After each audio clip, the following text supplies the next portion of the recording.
Hello, hello, hello, one and all. How are you all doing? Uh, who's here? Luke. Hello, Aussie Gun Bunny. Dr. Itzwa. Red Sox. It's always on fire. That is true. That is actually true. Things are always on fire here. I did see Luke. You're asking about that, and You did share that with me. That.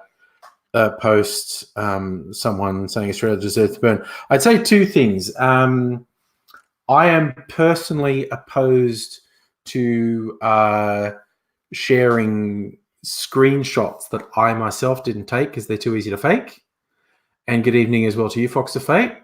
Dr. Iswa, the usual stuff is up. The second thing is let's assume that screenshot you showed me is factually true. I mean, because Jeremy fucking Clarkson, thinking he's funny, wrote this whole thing about Australia deserves to burn. I'm not saying Jeremy Clarkson is a thick as shit, overindulged, pants-wetting man-child, but he's really bad at reading a room. And he doesn't have the capacity for shame, so I'm not going to bother to say he should be ashamed because he's just a piece of shit. Hey, Megalich, how you going? But yeah, second thing I was going to say about that story about someone saying things about Australia's shit and deserves to burn and whatnot. I think there are definitely posts of people saying that, and I won't dignify them with a response. Basically, when the person is either so desperate for attention they deliberately court negative attention, or they've just got such weird, fucked up issues that they don't understand how they come across to other people and they don't understand what they're doing. In neither of those cases am I going to respond to them. And yes, Fox, I did see that. An anti-gay evangelical pastor said Australia deserves it for allowing gay marriage and such like. So there's there will always be people who say those terrible things. An anti-gay pastor I might respond to in all seriousness. But yeah, just a random person posting something on to interwebs, I'm not going to respond to. Even it's like I have a real problem with people who share stuff like a story and they don't know a goddamn thing about it. They just saw it and they went, that's terrible. I'm going to share this with everyone. It's going, but there is no evidence. Like, see, if it's a person you know, that's one thing. If it's a person you know who posted it and you believe them and you support them, that's one thing. But when it's one of these things that goes viral, a terrible thing happened, if there's no evidence, I'm really, really not cool with people just randomly sharing. And hey, David in Taz, how's it going? And Miss Foxification and the Good Spirit and Adele, hello, hello, hello. Oh God, Good Spirit, we all hope there's more rain. There's just been the smallest amount of rain around some bits of New South Wales and Victoria. I don't know that I don't think it's been anywhere near enough to actually help with the fires, because some of the reports from the fire authorities was really the only thing that would help and is like a deluge, and I don't think anyone's getting a deluge.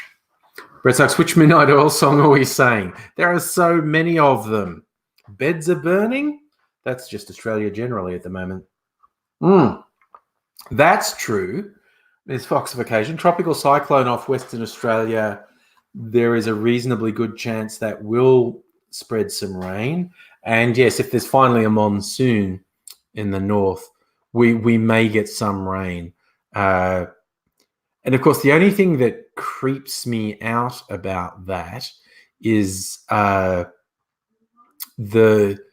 creepy evangelicals who, particularly when Scummo was doing absolutely fucking nothing practical to help, and he's saying, pray for rain, and is like, no, do something practical. And if it rains, they'll go, yeah, prayers worked. And I'm Mitchell and Rena, hello to you. Yes, it's all happening. Oh, David, you're surrounded by treeless farmland. Yeah, it's like, well, I'm in a suburb, so I'm not going to be troubled by it.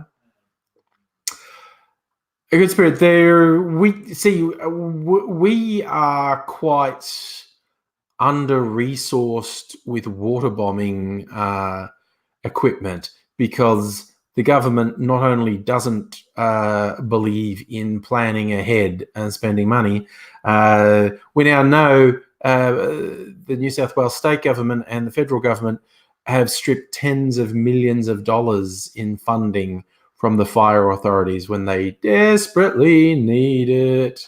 I was somebody had raiding Townsville. Want to fuck off down south? Maybe it'll move south. Here's what we hope.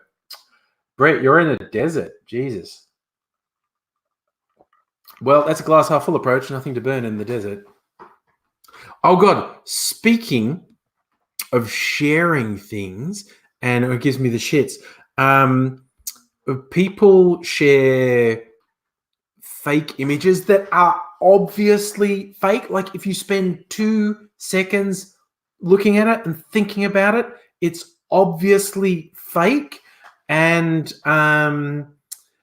the one that springs to mind, and if you shared this, I am judging, it is purported to be, look, I can probably find it, in fact, and show it to you. I do a search, fake satellite vector Australian fires. That'll probably bring it up. Images. Okay, here it is. Open a new tab. Okay. So I've got to share the screen so you can see what I'm about to have a little rant about. Where's my Chrome tab? There it is. That one, I think. Let's go with that. Okay, this image has been shared across social media with people saying, oh, it's a satellite photo of the fires in Australia. And I don't know if you can see my pointer on it. I don't know if you can see my pointer, but I'm running over it. Just 2 seconds thinking about this is enough to say this is completely and utterly fucking fake. First, satellite photos don't look like that. They simply don't. Then some cockheads changed their captioning of it later, saying like, "Oh, it's they've mixed up some satellite photo and something to create." It's not. Those fires at the tip of Queensland not happening all around the top end. They're saying that's all desert in the middle. They're saying that's on fire. It's like 2 seconds critical thinking tells you this is fucking fake. Don't share it. And don't get me started on people who fucking say when you tell them that something's not real, they go, oh, I don't care. It's a message. It's sharing a message. It's like, get fucked. It isn't. It isn't real. And it's really intelligence insulting that you say it is.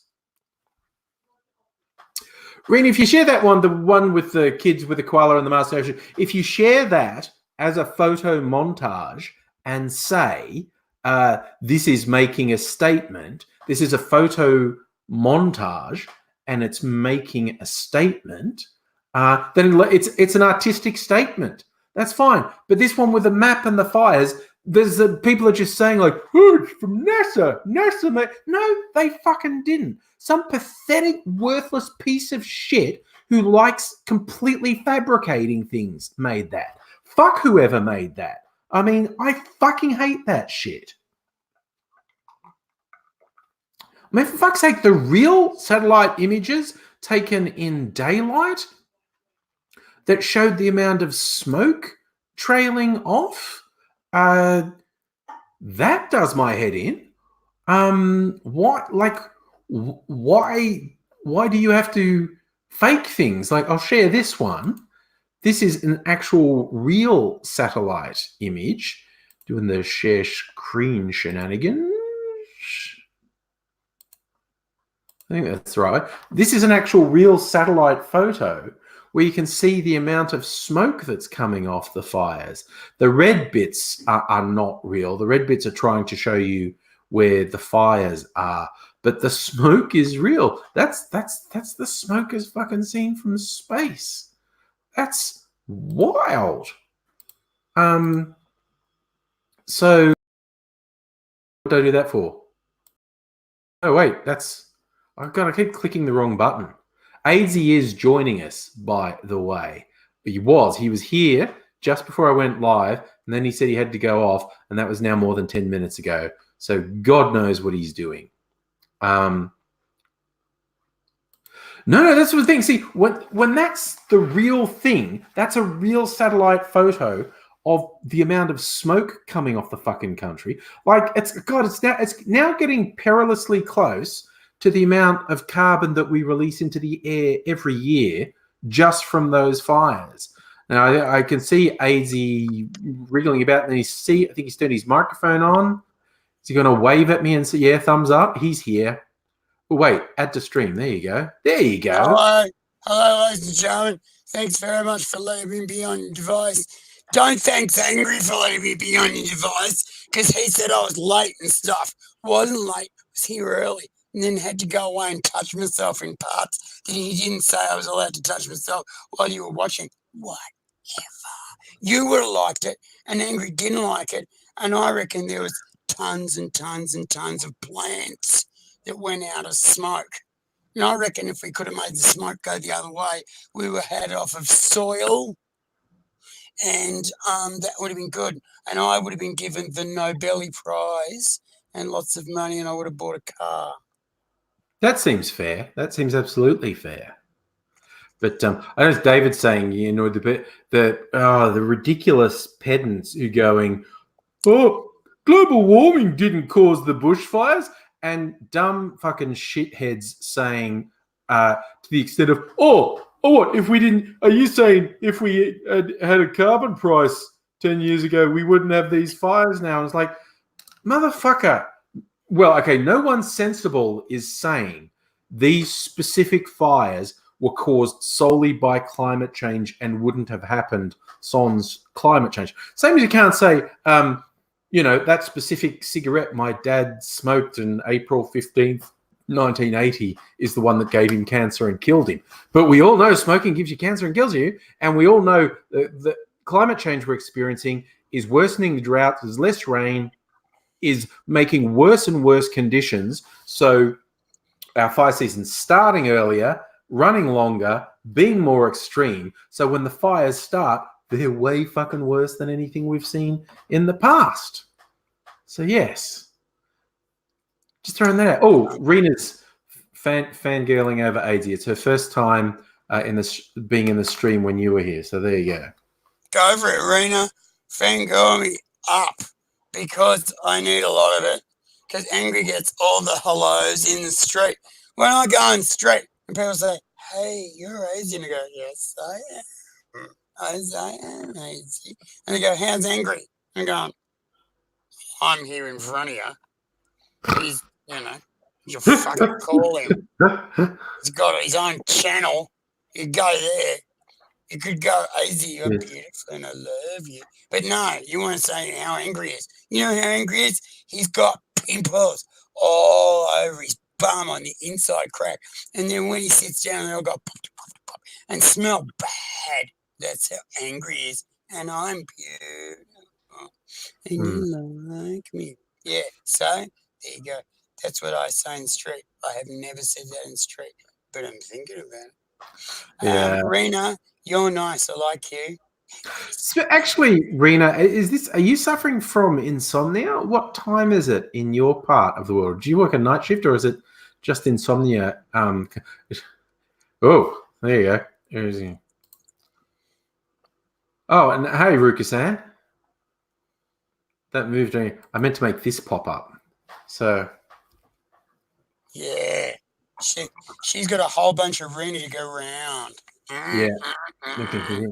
Oh, Catherine's upset. She was eating dinner while you gave that pimple description. So you got off light, Catherine. You got off light. If he really wants to traumatize people, Yeah, I can really let it go. Yeah, sorry, Catherine. Didn't mean to, Rena works at night. But it's your day off. So that's your body clock has just got you up at weird hours because you're normally working at night. Okay, that's fair. That's absolutely fair. I know people making jokes about the extremity of the Greens cause global warming and whatnot, but I mean the lies which have been perpetuated by the fucking government is that it's the Greens haven't let anyone do preventative burns, fuel clearing and whatnot, which has been exposed again and again and again and again and again as a complete fucking lie. Again, tell you what, Avery, yeah, these Greens, they're fucking busy, mate, because there's let's say there's 8,000 of them, right? There's lots of Australia to green up that they've got to put their bodies over and say, don't burn this bit, don't burn that bit, and they've got to then run to the next bit to not burn. There's a lot of area to cover. So it's the Greenies' fault, and it's the Greens' fault, and we've got to blame them. But geez, they've got good shoes. Yeah, and they're very good at government because, of course, the people with the majority of seats in the parliament at both state and federal level are the ones who get to actually set policy. And so considering the Greens' seats in parliaments varies from 0 to 1, Right. they're incredibly effective. The way that they control the entire parliament with 1 or 0 votes. And again, look, jokes aside, that the ridiculous thing of saying, they stopped us doing burn-offs, which has been exposed again and again as a lie, and the fucking government, right up to the fucking Prime Minister, keeps perpetuating it.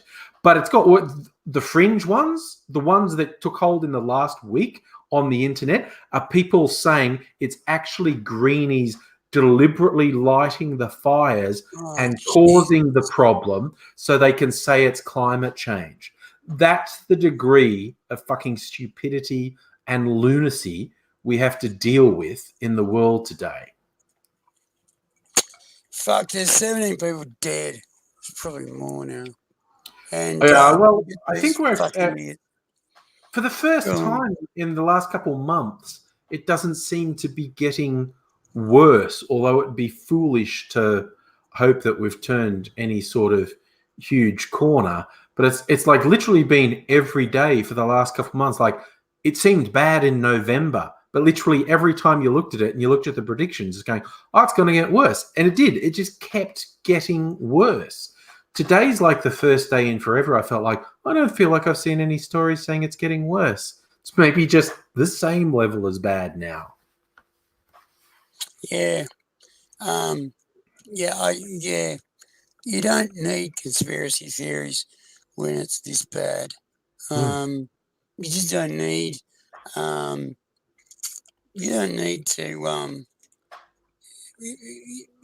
okay, the people who were most likely arsoning it up are in protective custody.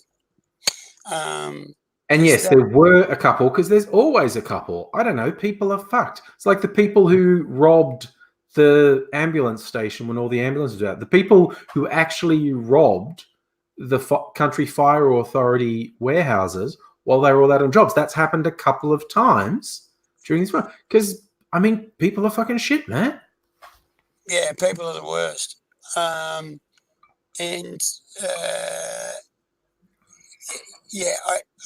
hear you say that, but there's, as you and I both know, there's a fucking heap of Country Fire Authority sheds. And there's a lot of ambuli stations, and these are both deliberate things. They're supposed to be spread out. They're supposed to be little groups spread out. So it's totally fucked that people would take advantage of that situation crossed. You and I grew up. I remember the first time I knew about this was Cyclone Tracy. You remember that? Yes. Cyclone Tracy, and the army was out there with signs up, basically, looters will be shot. Yeah.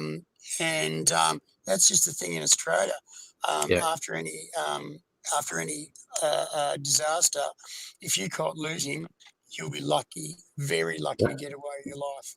Very lucky. The fun thing about Darwin is it's our Wild West. It's the middle of fucking nowhere, right?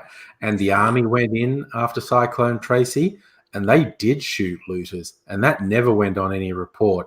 And there was never a count. They were never. And it's like there's a lot of crocodiles up there, man. You just like. Yeah, that's right.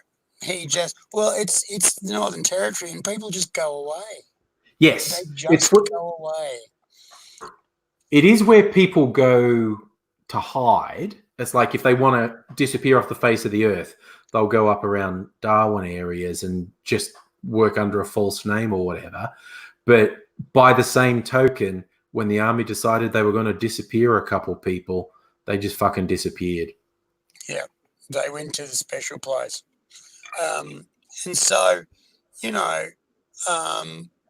bloody, you don't need anyone to conspire with a false flag operation in an Australian bushfire situation. They're going to turn up. Australian bushfire, I should have said. They're going to turn up. You don't need anyone to sneak around and build a multi-decade conspiratorial threat on the ground. You don't need to, because it wouldn't have mattered if the Greens had turned around and said, "Listen, burn down every second row of trees in the nature to help with bushfires." Wouldn't have mattered if they'd have said that. There still would have been a disastrous amount of rubbish on the ground. Yeah. There still would have been vast areas that were left untended. And remember, it's not all government land, peeps. No, yeah. But the intensity of these fires, it wouldn't matter if you had bloody got a vacuum cleaner and picked up every leaf blade off the ground. The intensity of these fires would have just ripped straight through, just jumped from tree to tree. It's as simple as that. Exactly. There's no stopping it. Just bang, through it went. Yeah, you talk to the experts, they go, we did do the clearing. In fact, more has been done in the last year than the average of any year for the last 10 years. It's just not enough because this is full on. And, Jim from Darwin. Okay. Did you hear us talking about crocodiles and Cyclone Tracy and the army killing people and disappearing them? That's a thing that happened. That's YouTube wants to know if we know. Okay, I'm going to have a bit word, and I'm sure AZ knows a bit about this. Indigenous cultural burning, which is reputed to have prevented bushfires. Look, the Indigenous people of Australia maintained the landscape for tens of thousands, hundreds. Well, no, okay, tens of thousands of years as a minimum. And they learned, and again, go out and read the book, Dark Emu, because you'll find out everything you've ever been told about the First Nations of Australia is a fucking lie. They had agriculture, they had permanent settlements, but they tended the landscape for tens of thousands of years. And you can't stop bushfires in a place as arid as Australia, but you can manage them. And in fact, they become a natural cycle if they're not completely out of control and destructive. And they're actually a regenerative thing in the bush. But yes, there's a long history, and there are people that we could be listening to who could help with management. But, it's a bit different now because there's farms and shit. I can put my oar in here if you'd like to. Yes, do it. Do it. Okay, so what the hell was this indigenous folks and this fire stick farming going on? So to get a whole bunch of protein in their diet, the black fellas decided that hunting was going to be a cool way to do it. The animals take care of themselves, and you put sticks in them and take them home. Now, you have, as part of your luxury group nation, an area to hunt in that you are responsible for. So you have power over this area. You're responsible for it. In that area, which is fucking huge, you can hunt whatever animal you like. No, I'm not getting into that because that's too complicated. Yeah, just And the in fire. order to do that, one of the easiest ways to do it is you burn a bit of the land. And then what happens is the green shoots come up through the bushfire after it's gone through, and all the animals come to eat the fresh green food and conveniently put themselves in an area where it's easy to put sticks in them and take them home. Now, what they would do is they would go around in a big circle roughly and fire stick the next bit, the next bit, the next bit, and leave each area to regenerate over a period of 5 to 10 years in there, and then they'd be back. And so all the leaf litter and all the fuel would be kept down, so that when bushfires came through, they were much less violent. They were quickly either controlled or let go.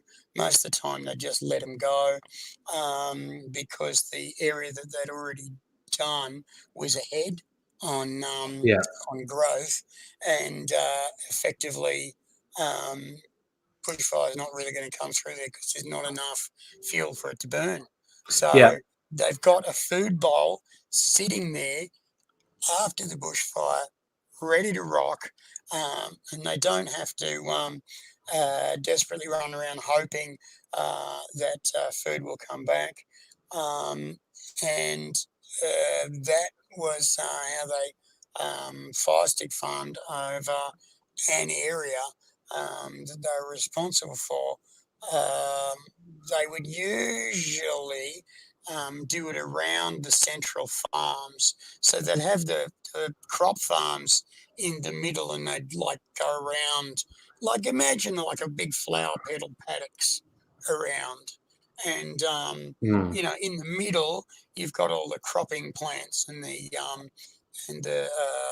fruit plants and all the planted plants that you harvest on a either quarterly or third year basis.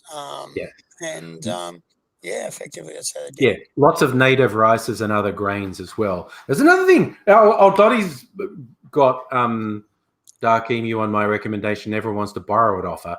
That was the other thing that before Whitey showed up, there was widespread harvesting of grain, native grains, rices and other things, and ground into flour and stored long term. They had permanent food storage places. And you see things like of these adventurers, white settlers, who would find this and go, "Oh, so lucky we found this. We didn't have any food." They're just like fucking taking someone's food and going, "It's just sitting here. It must be for us." But I love the fact that it's magic flour. The magic flower came off the magic flower tree in a bowl. It would be in silos. There would be hundreds of kilograms. Yeah, in a form that I can recognise and readily make into food and take it with me, all of it, and then smash the silo. And that was the idea. They destroy a lot of the settlements they found and then deny they ever existed because they wanted the land. No shit. There were some economic forces at play.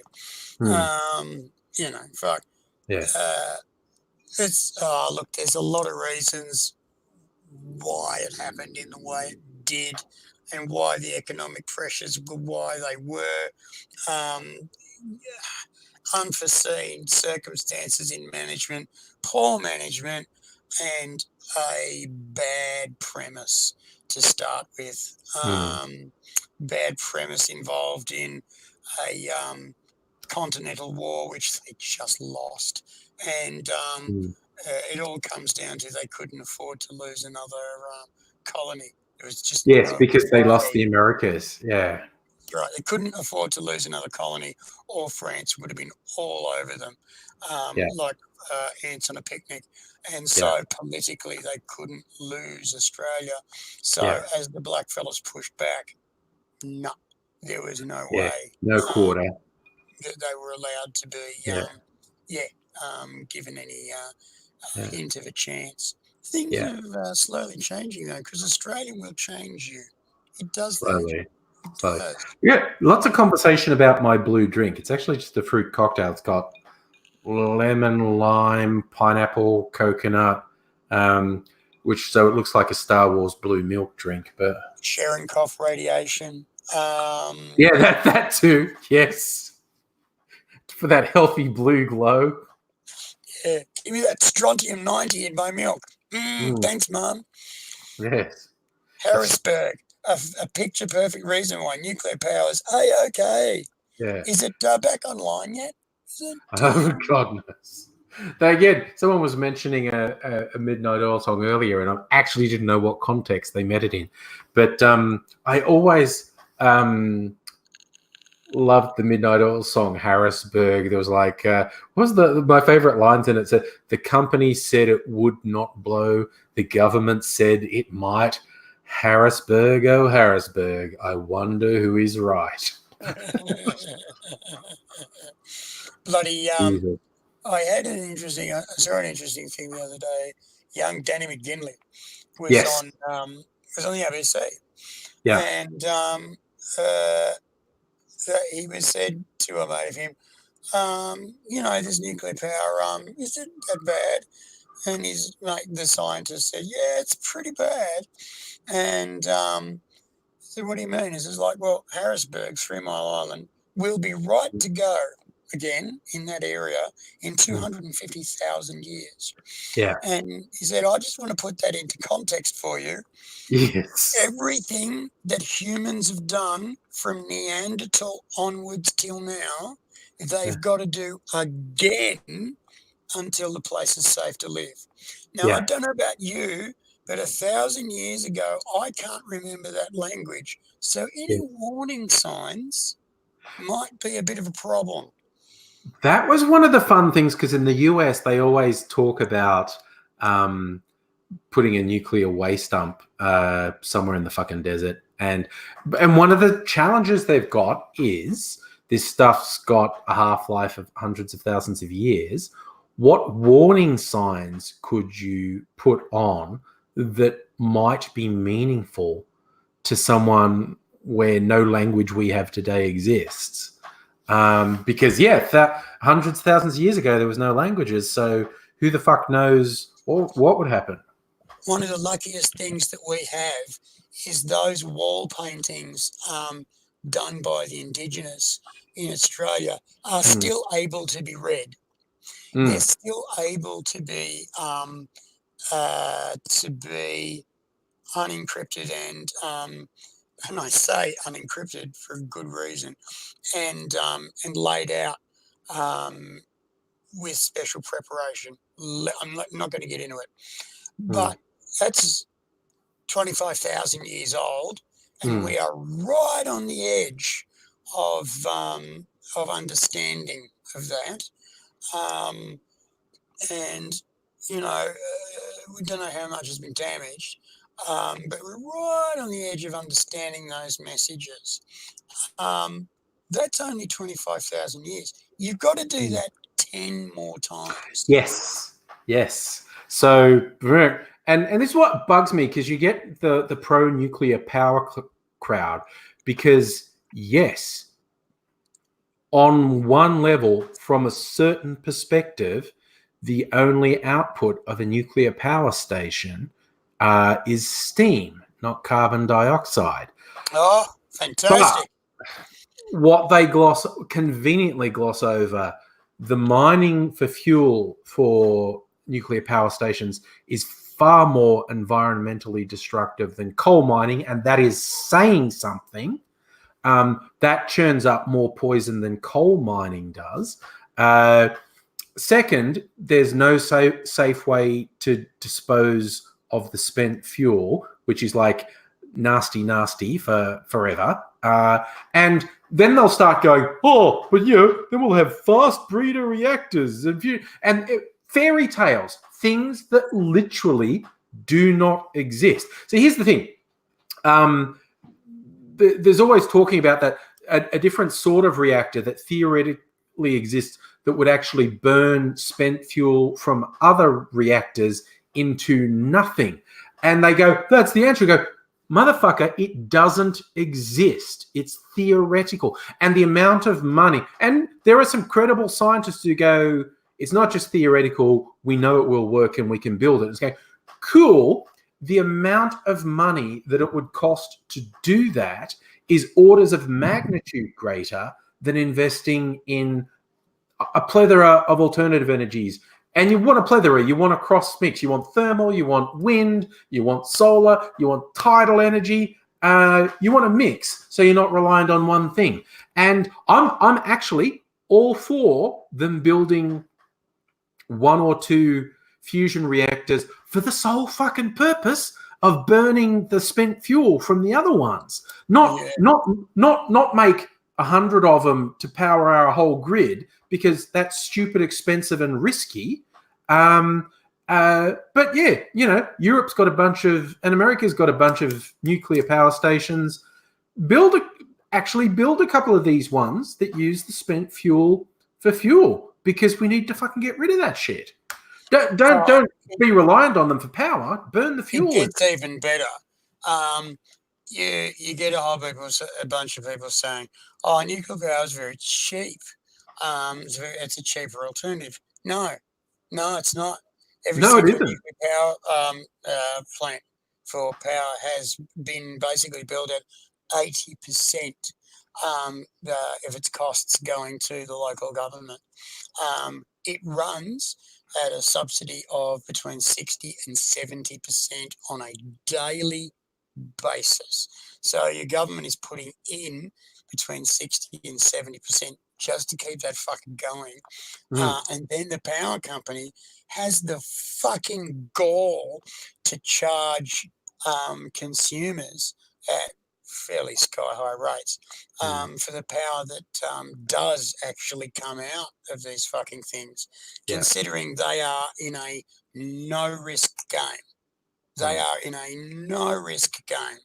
And when these fucking things need to be decommissioned, that's the government's problem again. Yeah. It's people get really emotional about saying, look, use nuclear power as part of the mix for global warming or for climate change, because it's got to be part of a mixed package.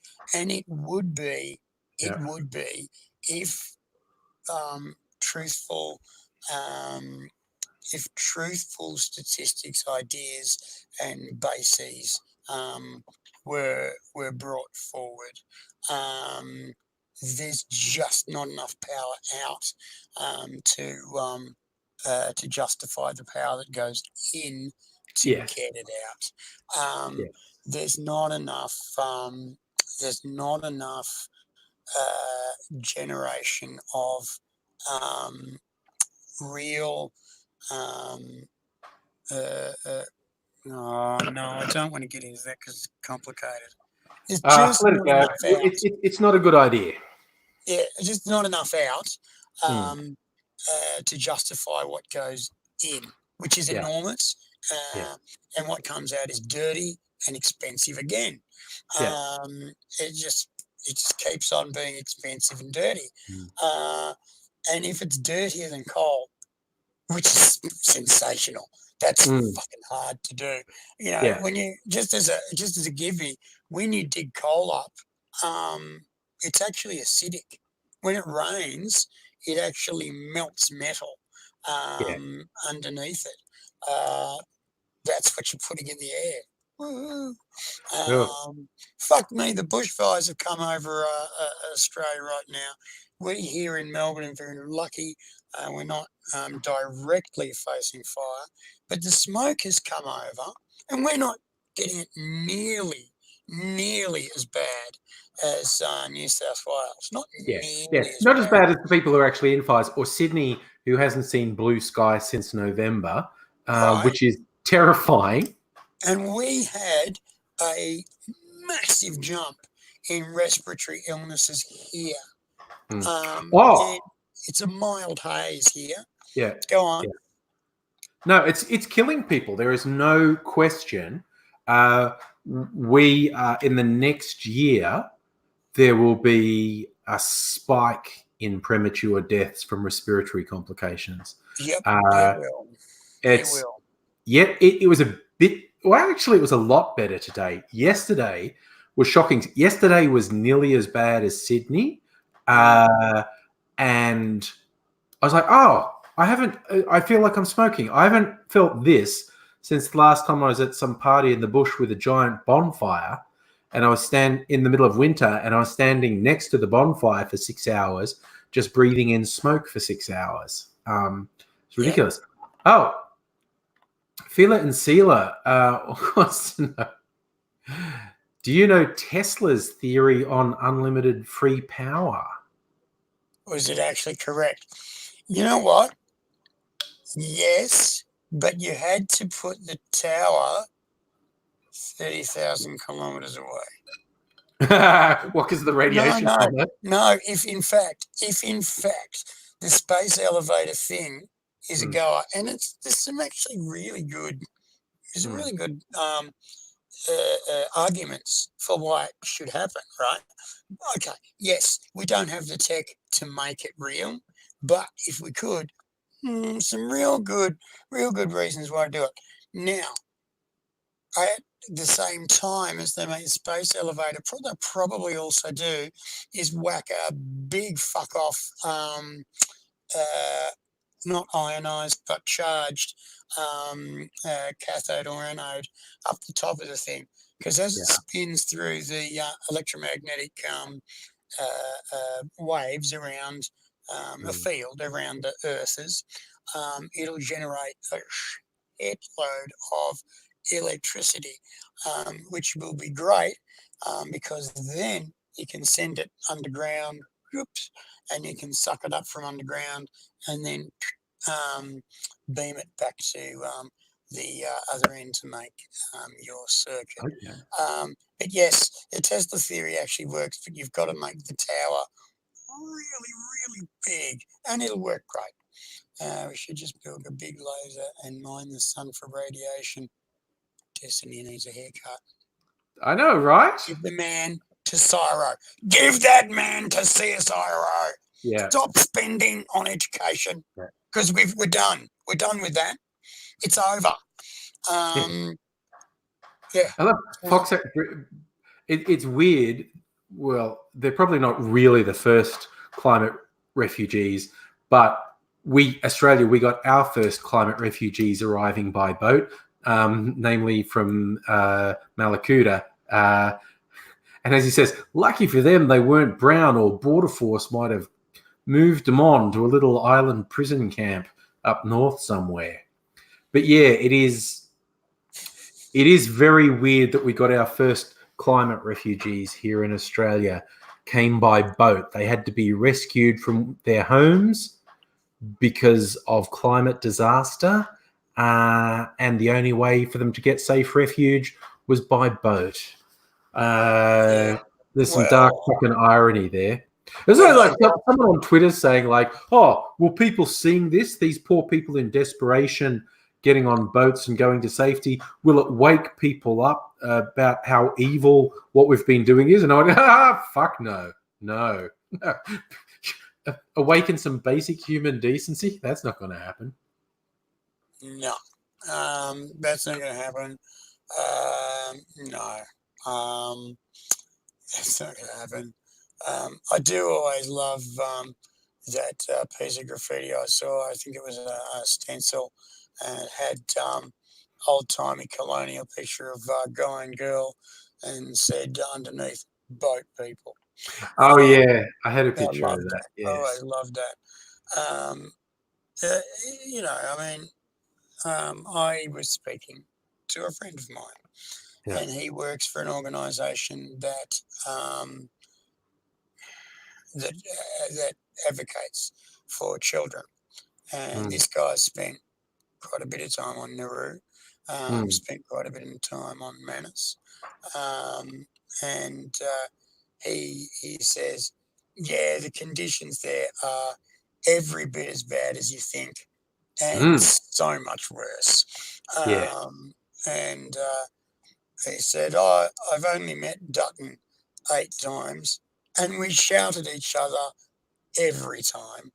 Yeah. And I just thought, yeah, fair enough.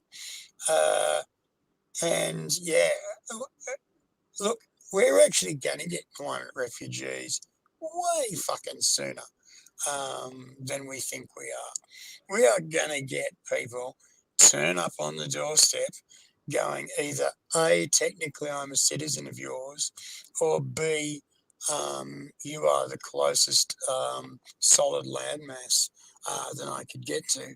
They're not going to get shot at trying to get into.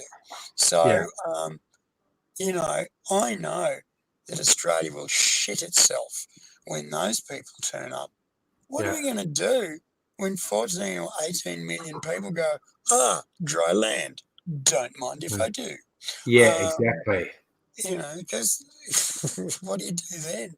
Um, Oh, you know what I love what do is, you love? is that the United States military Yeah. um, has put together, after a 6 months proper study, Yes. a action paper on Yeah. how it will arrange itself as the climate changes over the next 100 years. Yeah. So Well, the the US military can't afford to play games. military has basically says, oh, this is on, and this is how we're going to fucking deal with it, and this is how we're going to resource ourselves, and how we're going to protect the continental borders of the United States. And basically, they've moved on this. Yeah. And remember, they get a fucking whopping amount of cash Yeah. from the US government. They get a fucking big time amount of cash, right? Yeah. But they've moved on this, going, this is real. This is real as cancer. This is really on now. And governments can say what they fucking want. Yeah. But they're going to turn around to us going, there appears to be 14 million people trying to get in. Do you mind shooting them? And Oh we've got yeah. to be to shoot them. And basically, it blows my mind. Hey, U.S. government, your darling department has told you in no uncertain terms, and they're the ones you give guns to, that climate change is a real thing. Maybe you should get on board with that. Mm. Just a thought. But the thing, the US, Australia, the European nations, they won't fucking hesitate to turn machine guns on when the wave of refugees turns into millions to tens of millions to hundreds of millions. And I mean, you look at one of the many parts of the world that's having bad water problems. India, like huge cities like Chennai, are running out of water.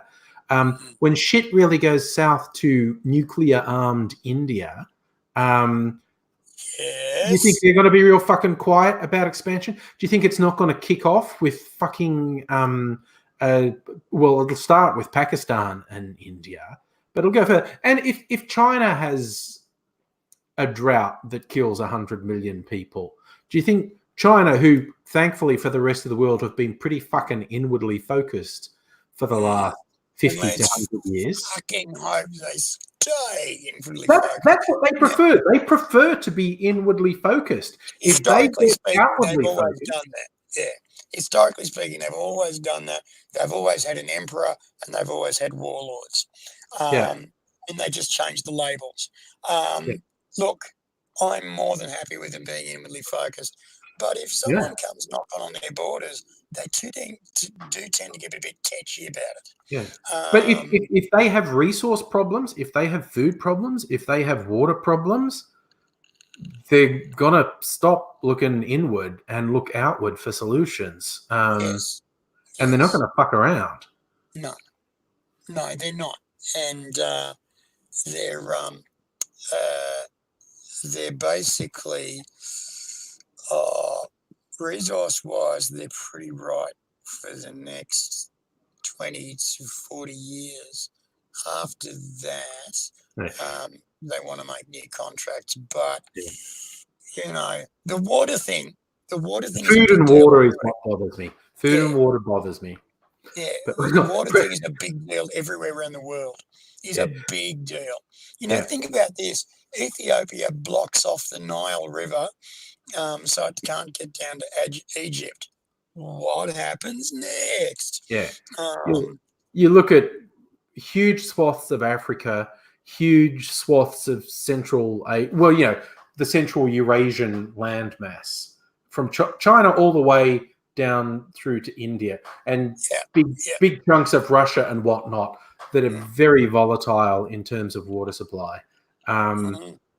It's not good. And just generally, as the sea levels rise, all of our near neighbors, the Southeast Asian nations, start going fucking underwater. They're not just going to sit back. They're not going to have an alternative. And that's No. hundreds of millions of people. Mhm. Yes, it is. Yes, it is. And might I just say that one of them is the largest standing Muslim in the world. Yes, our nearest neighbor to the north. There's 14 million men in arms, 14 million Muslim men at arms in our nearest northern neighbour. Yeah. And the local government treats them with disdain. And I wish they wouldn't. No, because they've got guns. I wish they'd make much more tightly bound friendship deals with them. I wish a lot of things. I read Mill Street stories, I say once on the topic. If you take every major war we know of, all of them has happened because of fighting over lands rich with clean water. That's a real thing. Yep. That is a Territory. real thing. And water's the one thing humans always need. And you need it sooner than you need food. You need it sooner than you need shelter. You need water first and foremost, and a fuck ton of it. But see, the thing is, I mean, it's easy for me and Angry to say all this stuff because we live in a place where water is so fucking scarce that me and Angry, live in an of course situation where you're only allowed to water outside during sometimes you're not allowed to waste water at all. We're under permanent water restrictions. They will never go away, and they only get worse in the summer. The real victims are the Italian nonnas who aren't allowed to clean the footpath in front of their house with a hose anymore. That's ridiculous. Look, culturally, if I see green concrete out the front of a house, that is a cultural lawn as far as I'm concerned, and that needs to be hosed down as well, usually 5 times a day in the summer. So I think there's got to be allowances made and solutions sought. Always got to be solution oriented. So that's another fun historical one from Brett. Crusaders lost at the Horn of Hattin because Saladin cut them off from their water supplies. Cut an army off for water, and she's all over. Well, that's the thing too. That's Australia's big trick. When every single plan for the invasion of Australia, or the defence of the invasion of Australia, basically calls on interdiction, which is the word for when they cut off supplies. And the one supply they will cut off is water.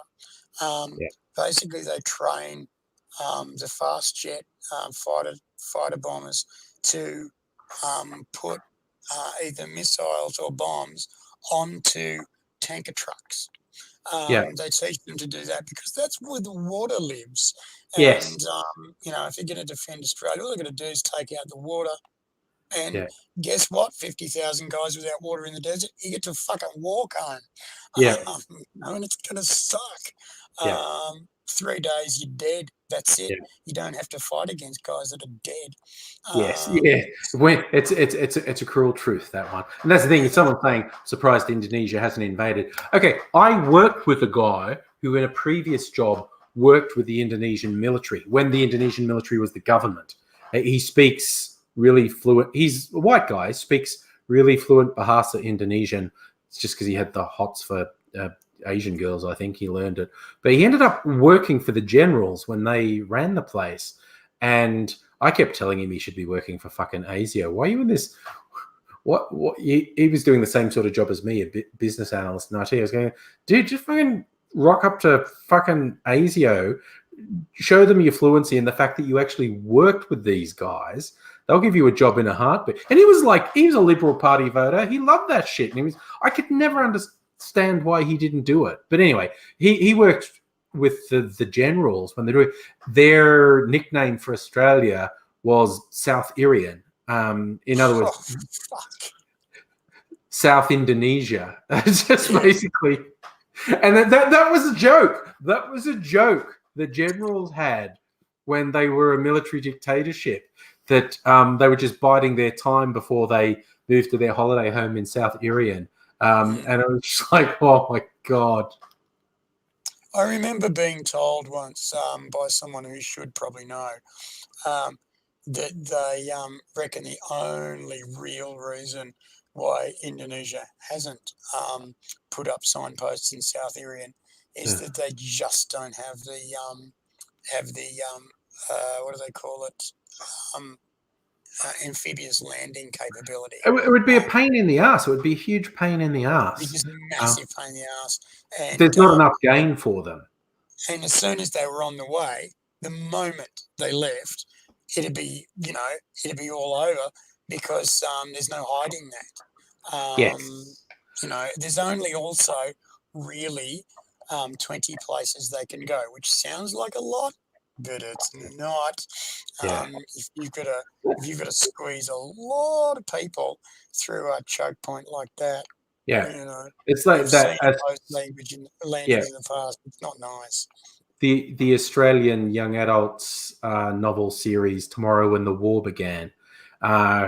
Never actually, I don't think he ever actually names the invading army as Indonesia, but he sets up, there's a series of crises of like no water, no food, whatnot. And it's, they basically don't have a choice. Australia's got all this land and resources and they invade.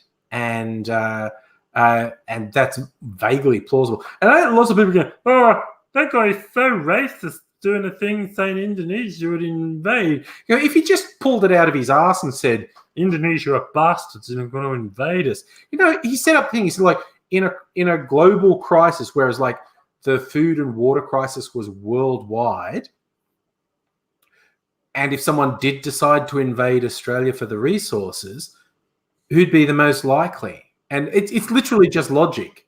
If a series of crises were all happening at once, it's not implausible, to put it mildly, that they would. But it's also fucking fiction, guys. So calm the fuck down. And also too, I mean, I've heard the really interesting postulate that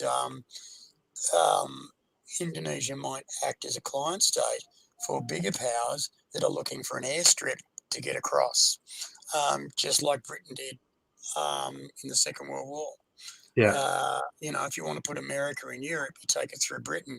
Well, if you want to put a nice big nation to the north, which we might have a good economic relationship, into Australia, you'd bounce it off Indonesia first.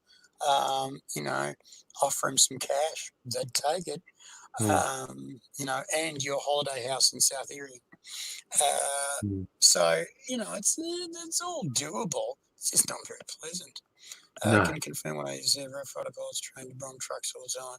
Is a road leading out to Singleton that's used as a target strip. Yes.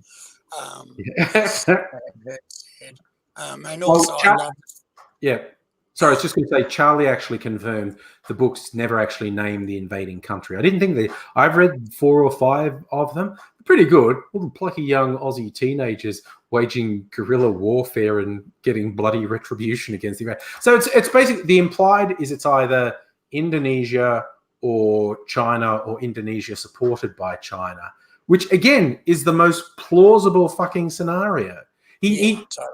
I don't know. Maybe the guy who wrote them's racist as fuck. I don't know. I actually don't know very much about him. But for this thing, he's just gone, what would be the most plausible scenario? And it's going to be, well, it's going to be some of our Asian neighbors to the north in that sort of situation. That's just reality. So, I'll tell you what also interests me is that when I was a kiddie, was exposed to some very high up public servants, some extraordinarily high up public servants, listening to Fleetwood Mac's Rumours a while ago now. yeah. And they were all convinced that we were going to be already invaded definitely by China in their thirst for resources.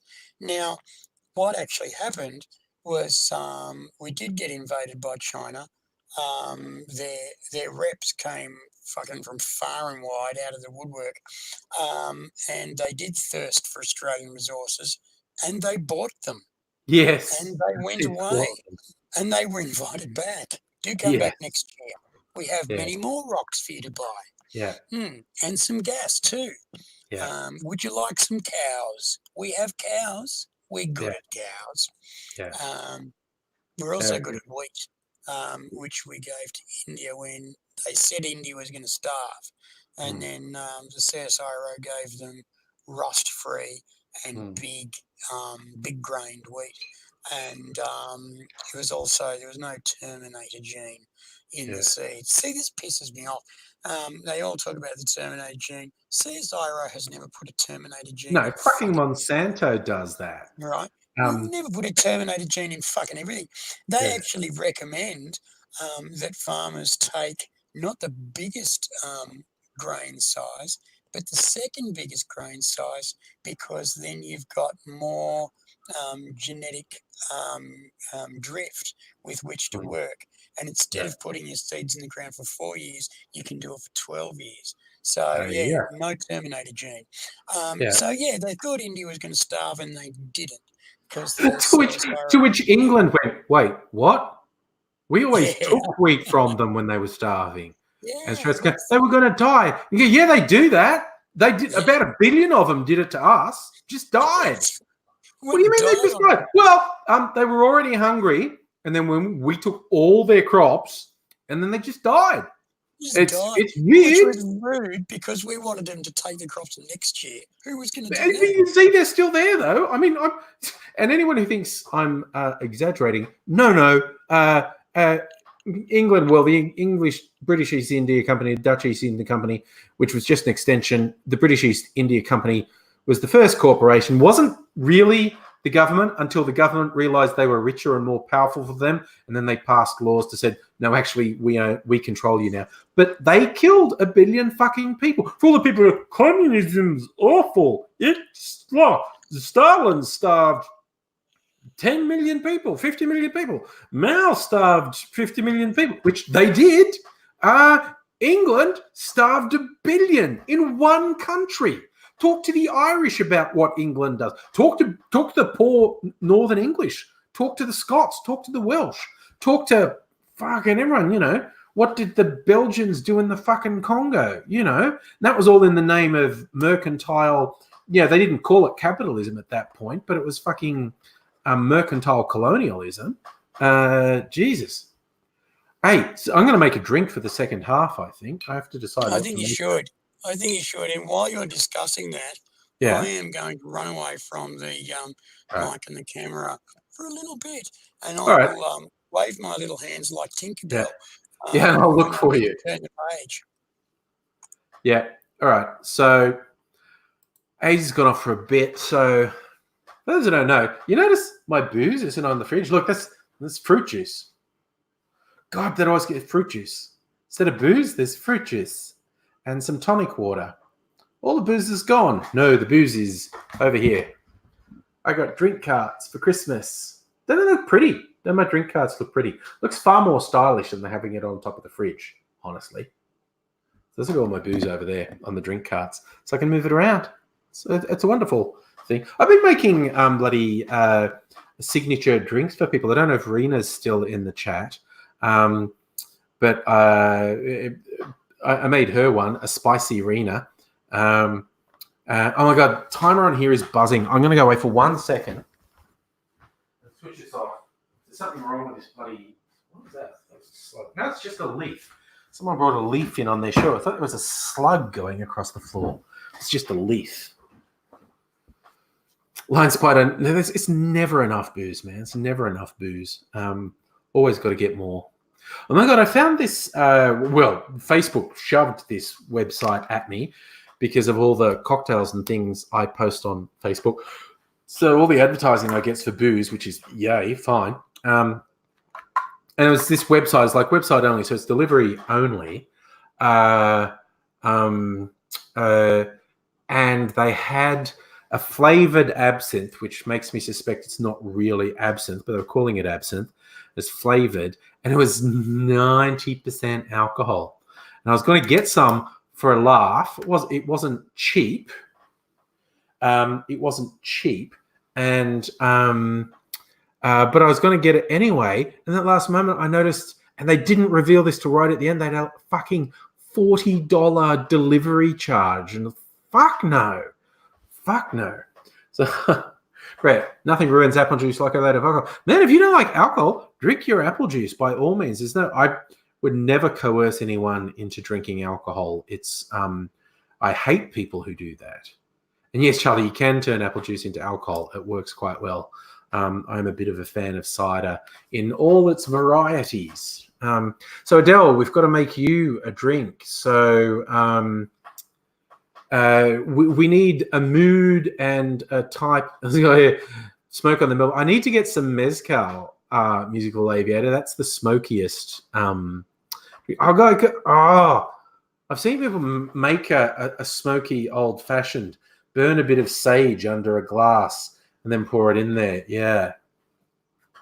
Adele, so I need, the type of alcohol, the flavors, the mood we're trying to create, and I'll come up with something. So you got to give me like the alcohols and or the flavors that you want, and the mood we're trying to create. If I could find my what do you call it? Instagram. Why did that take me so long to think of? Instagram.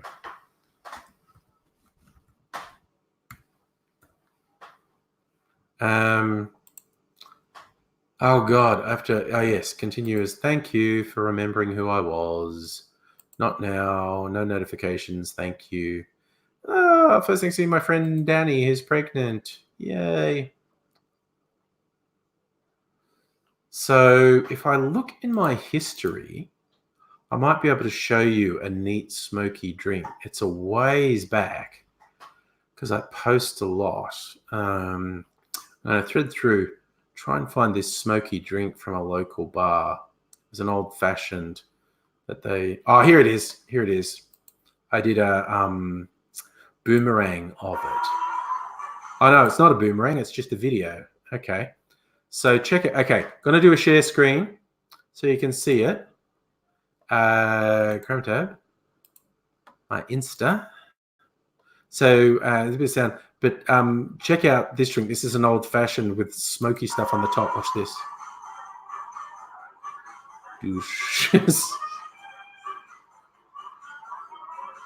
I think that's like vape smoke rather than Bernie smoke.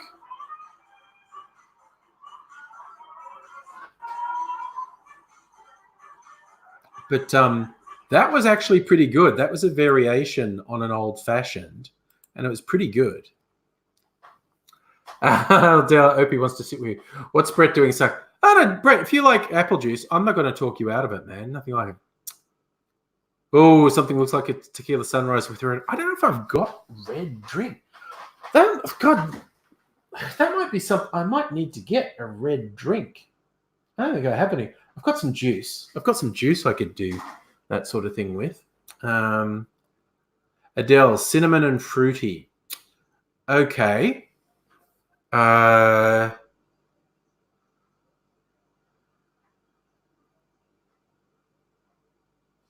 I need to go to Adelaide and see the Sorcerer's Bar. I've got. I don't have cinnamon. Do you like cinnamon as in like a sweet thing of cinnamon or the spicy aspect? When you say cinnamon, do you mean like spicy, like fiery, or do you mean sort of sweet and herbally? What aspect of cinema?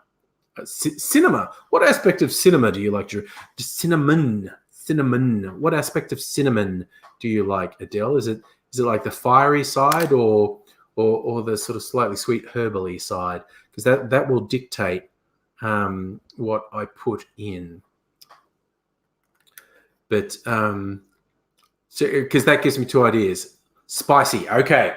I don't have cinnamon. I do have a chili liqueur though. It's got a little zing in it. So, and we've got to make it fruity. So, fruity and zingy, I can do. So, I'm spoiled for choice, really.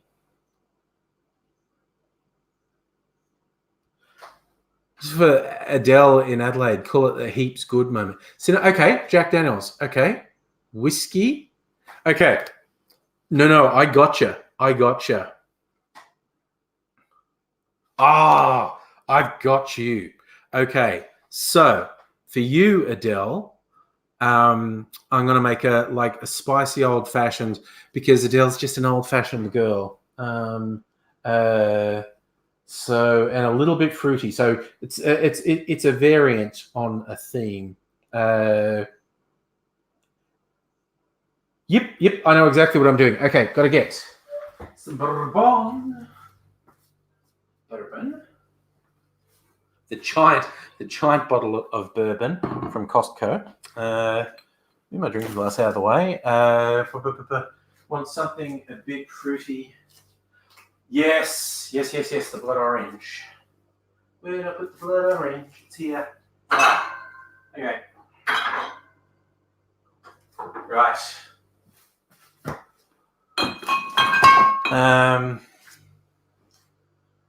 Where's my Anchorayas? Where did I put it? Gotta find all the... That's the only thing where it's me trying to remember where you put something. Oh, no, there it is. Okay.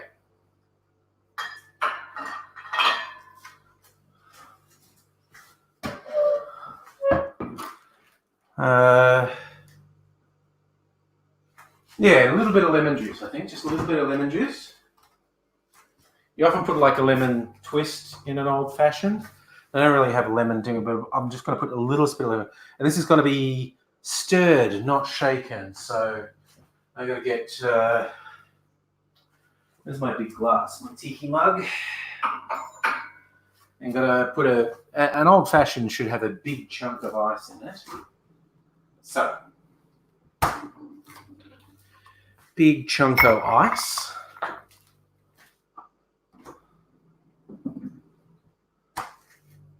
So, traditionally, where's my bitters? Probably doesn't need bitters because of all the other flavors I'm putting in, actually. Testing, he's off to spread barmine and his wife's ass crack. Okay, so...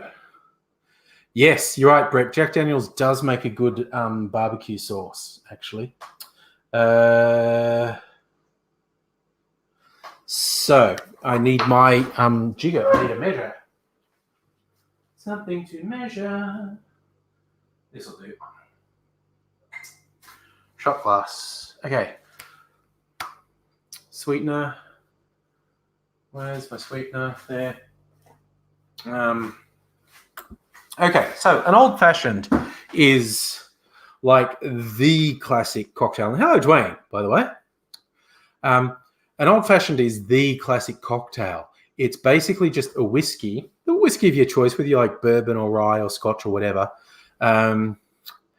It's whiskey, and what you have to do is some sort of sweetener. What people often do is very fine sugar in the brush, and you put bitters on it and mush that up. So you've liquefied the bitters into the sugar, and then bourbon on that, big chunk of ice, and maybe a lemon twist. So I'm doing a variation for Adele. Aloha from Honolulu. Nice.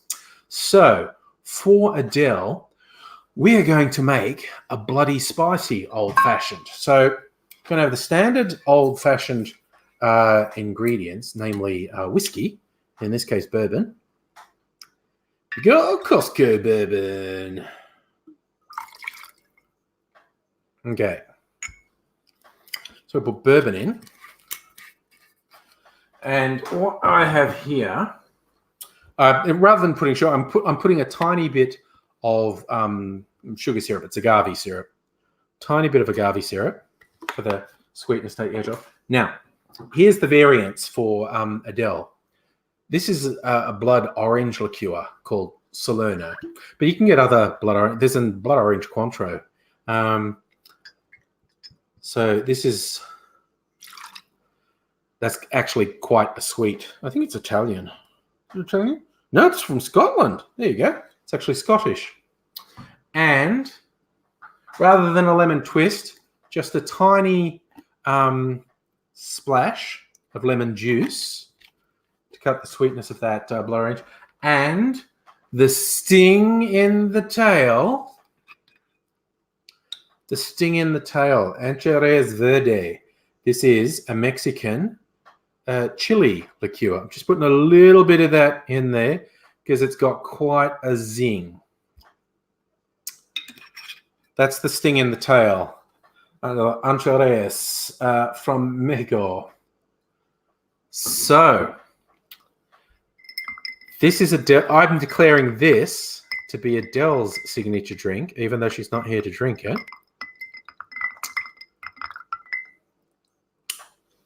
And it's also the first time I've made it. But I'm reasonably confident of this mix of stuff. It's quite a nice light color. Yeah.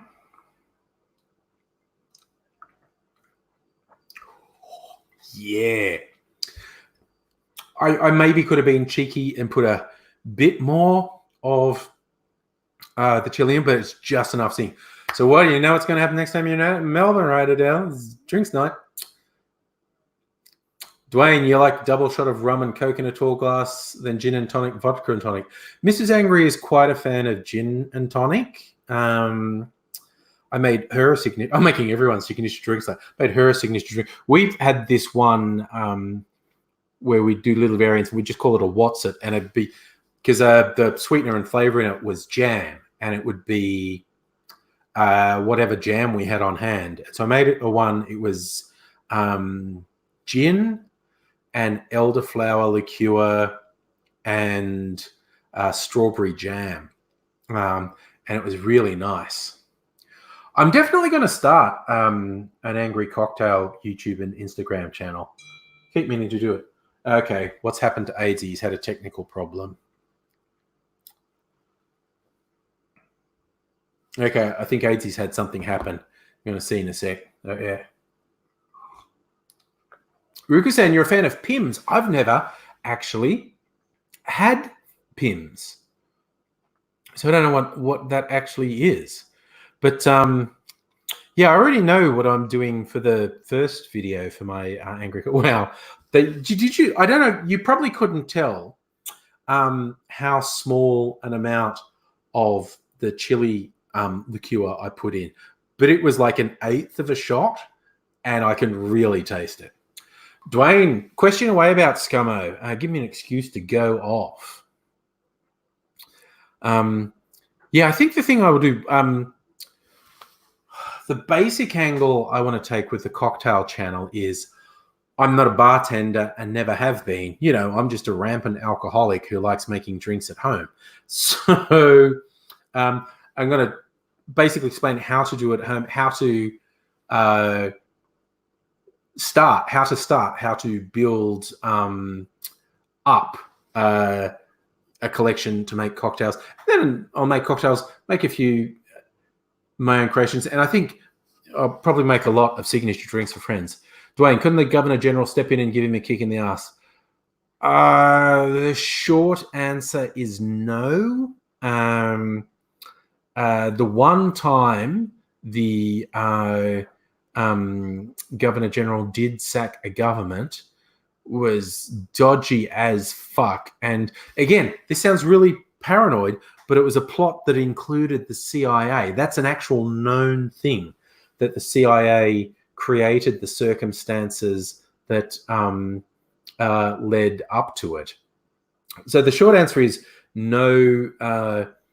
The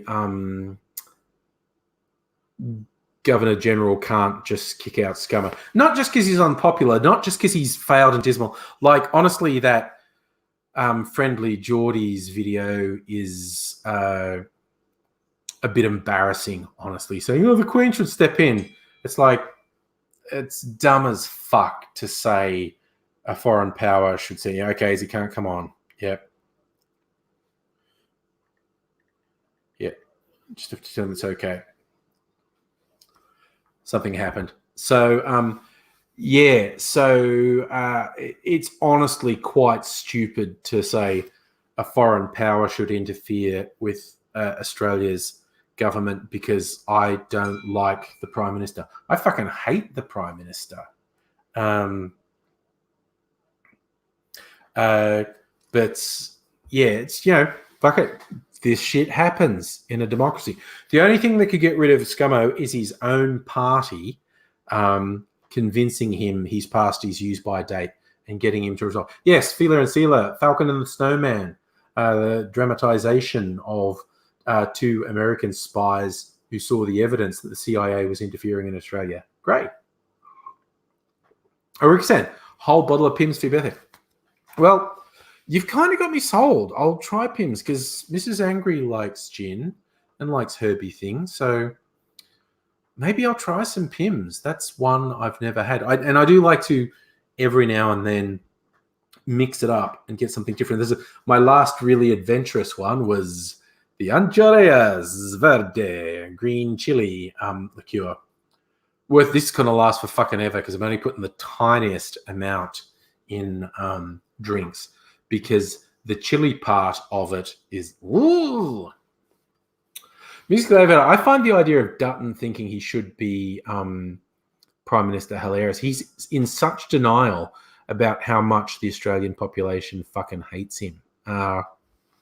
You see, like, if for whatever reason the Libs have any by-elections in seats they hold, they're going to get smashed again.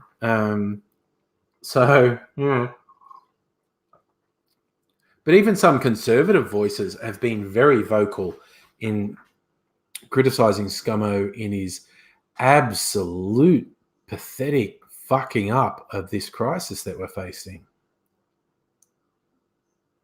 Oh, Dwayne, you see, well, quite late in the game. See, this is everyone's going to forget. Everyone is going to forget how bad Scummo was because quite late in the game, because his hand's been forced, because he seriously did not understand how pissed off everyone was about how fucked he is. He's slowly starting to do stuff like deploying the army to help in the efforts, setting up a $2 billion fund to help people rebuild. People are going to forget how fucked he is. And hi, Nog, how you going, buddy?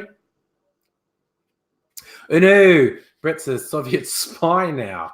Well, I have to admit, I saw it coming. I saw it coming. The evidence was all there. The evidence was there all along, I have to say. So, well, what are you going to do? It's like the show. It's like there's too much good TV. Apparently, The Americans is a good series. Ran for 5 seasons or something, and I could watch it all on demand if I wanted. But but I'm watching too many other things. It's fucking wow. There's just too much good TV. And now there's this new Dracula series on Netflix that I've heard people saying is good, and I haven't watched the new season of Lost in Space, although I don't see anyone talking about it. That's not a good sign. When you don't see anyone talking about it on social media, that's not a good sign. I don't know. So, Dwayne, have I tried Old Grandad whiskey? No. I'm not a huge whiskey drinker. Like, I make cocktails. I'm not the person who sits back and goes, that's a fine whiskey. It's wasted on me. Absolutely wasted on me.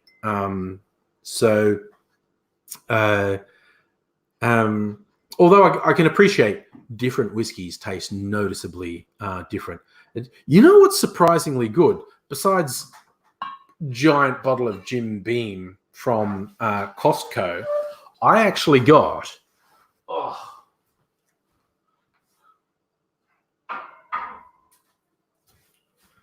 giant bottle of Costco brand Kirkland blended Scotch whiskey. It's real Scotch whiskey. They've secured it from Scottish distilleries. Bottled in Aberdeen. But see, that's the thing. You can get a blended Scotch whiskey. You can go to a dozen, or 20 or 50 distilleries and get their leftovers and make a blend. So, yeah, Adele, I love whiskey and cocktails. It's great. One absolute top tier cocktail for me is a whiskey sour. Love it. Dwayne, it's hard to find outside the American South. That's the thing. There are so many localized whiskeys in the States. Same as all the localized, like there's hundreds of whiskeys made in Scotland. You know, some distilleries only put out a tiny amount each year and some put out heaps. And there's you get all the people who, it's a P.T. Islay Scotch, and they can tell all the different ones. I can't, it's wasted. I know, like Scotch is generally smokier than bourbon. Bourbon's generally sweeter. Rye's generally not as sweet as bourbon. Who are we talking about is Palpatine? I missed something. Are we saying Dutton? Dutton's Palpatine? Yeah, pure fucking evil. Dale, you got Juniper Gin from the Never Never Distillery in South Australia. There are a lot of spirit makers coming out in Australia in the last 5-10 years. Whiskies and gins and to a lesser extent vodkas. I've got an Australian vodka over there. It's fine. It's like not as smooth as, say, Crystal Head. I've still got some little bottles of Crystal Head. But it's fine. It's good in cocktails. So Donald Trump's not Palpatine. He's Jabba the Hutt.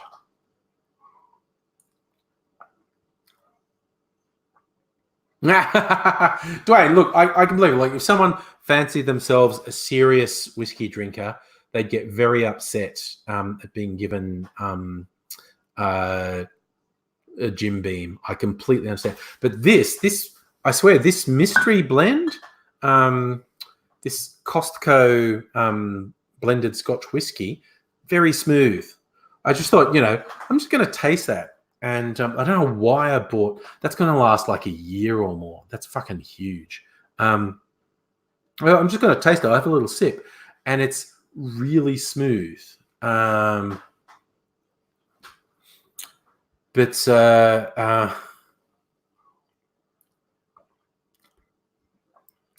not bad. One of the things I want to do on the Angry Cocktail channel is do the challenge of pouring a really cheap, nasty booze through a Brita water filter multiple times until it tastes better, because apparently that works. So I definitely want to try that. Like get just some horrific cheap booze and see if you can make it taste better by running it through a Brita water filter an endless number of times. Let's see. Drink a bottle of absinthe and try and paint some artwork, but don't cut off your ear. Yes, and I will defend absinthe. I got a new bottle of absinthe today because I used up the last of my absinthe on the weekend. Speaking about things that last me a year because it's really fucking strong. It's not a huge bottle like that. I went for blue again. I considered changing colors, but I really like the blue absinthe. I love that color. I love that color. It's a very nice color. So that will last a long time because it's very strong. But yes, I'll defend absinthe. All the ridiculous hype stories about absinthe makes you crazy. It's just ridiculous hype, and there's nothing at all to it. It's just that it's a relatively high alcohol spirit. Like if it's not 60%, I don't know why you're even getting it. Whereas, like Scotch and vodka, we said, tend to be 40% thereabouts. Absinthe tends to be 60% and up. And that one is 80%. That make us a Spanish absinthe, actually, even though it's got a very French-sounding name, Jacques Chanot. Green's like a popular color for absinthe. It's an artificial color, but it's like traditionally absinthe like green, and the Jacques Chanot green absinthe is 70% alcohol. Then they have a red one that's 75%. You got to go, Lion Spider. Thanks for dropping by. Blue one is 80%, and they have a black one that's 85%. And I used to get the black one because, like, woo, 85%, but it makes really gross, dark cocktails. Still tastes good, but it looks weird. The blue one makes prettier cocktails. That's why I got it.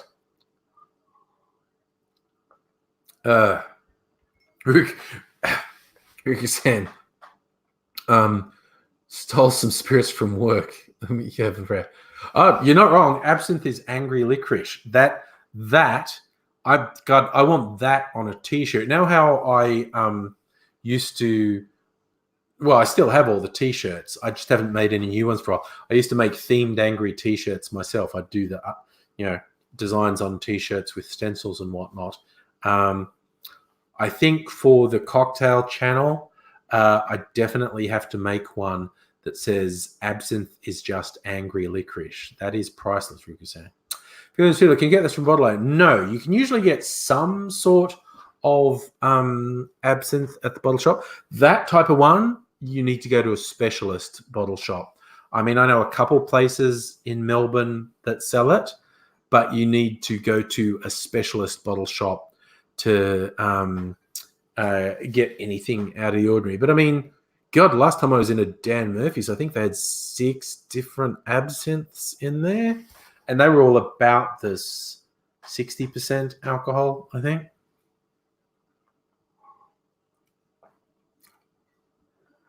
Rickson, you've got the one I sent you. I did send a bunch of those out back in the day.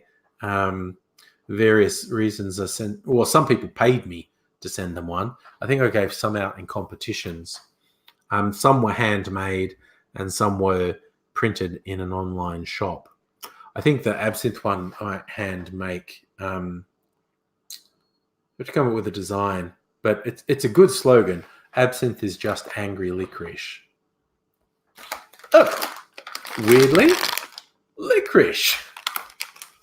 It's actually Mrs. Angry's licorice. She's had a cough, like an irritated throat, for weeks on end. And she actually finds a bit of licorice soothes her throat. So that's a good thing. Oh, fellas, yeah, there's definitely angry merch. I have to show this. I shared this thing online that the freaks from One Nation put out. I'm prepared to pay more for milk. And then this milk splashing around, which just looks like an ad through a Bukkake video. So I said it should have a Brazzers logo on it, and Ruku-san actually came through, and I'm going to share it with you. Oh, wait, I've got to do the share screen thing. What am I doing? Share screen on my Facebook page. I'll full screen it. That's Malcolm. What? Oh God, what are you doing to me? What are we doing? Escape. There you go. See? There you can see it. Prepared to pay more for milk at Brazzers. That's man milk. Good on you, Malcolm. Just owning your kink. Gotta love that. That's special. Thanks for that, Ruka-san. It's exactly what I was thinking of.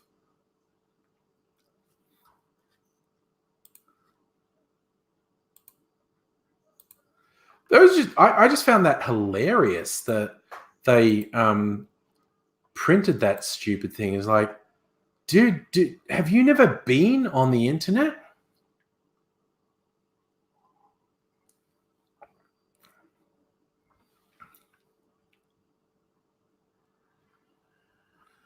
It's like, that's the thing. Okay, no, Brett, that's a real. Okay, Luke doctored that for me, but I will show you the original one. This is the actual original one these clowns put out. That's what they put out, and I just posted it saying like, "Yep, dude just needs a Brazzers logo," and it's like a thumbnail for his Bukkake video. So, yeah, Luke did a little bit of doctoring for me, and that's the Malcolm Roberts Bukkake video. Where am I? Here I am. I'm back.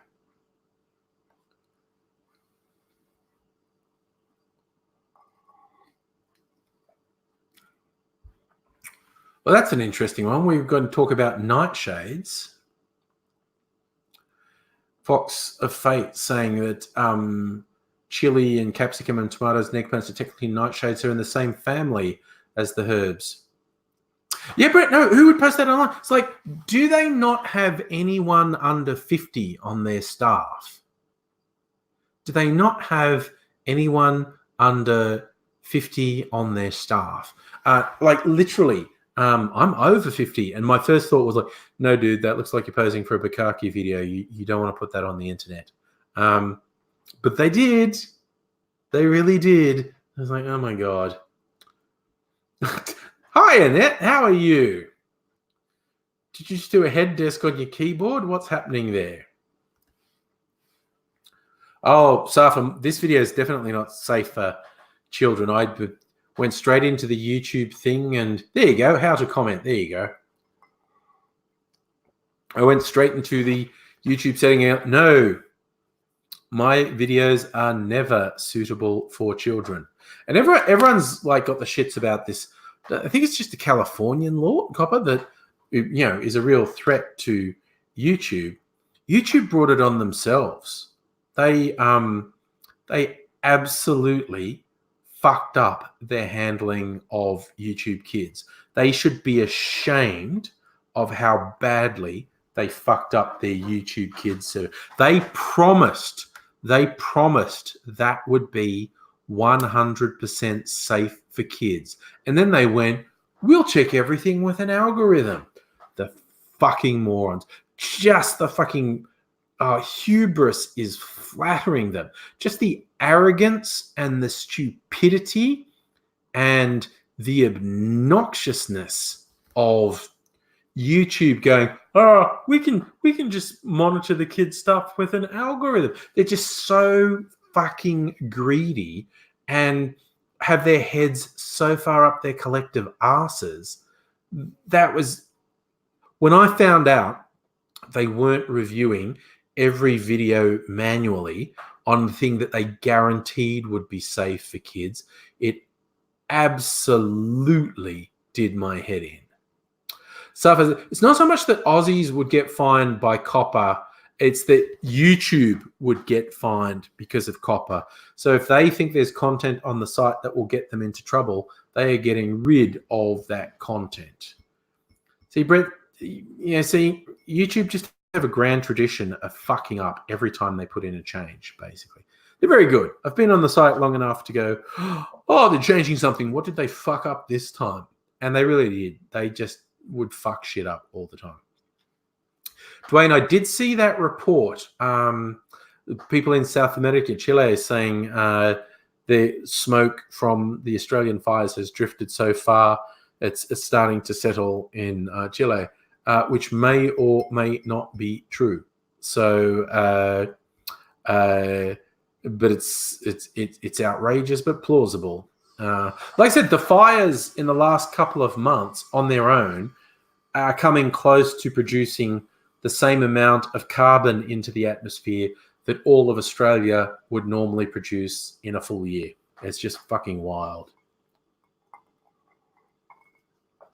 I like that, Destiny.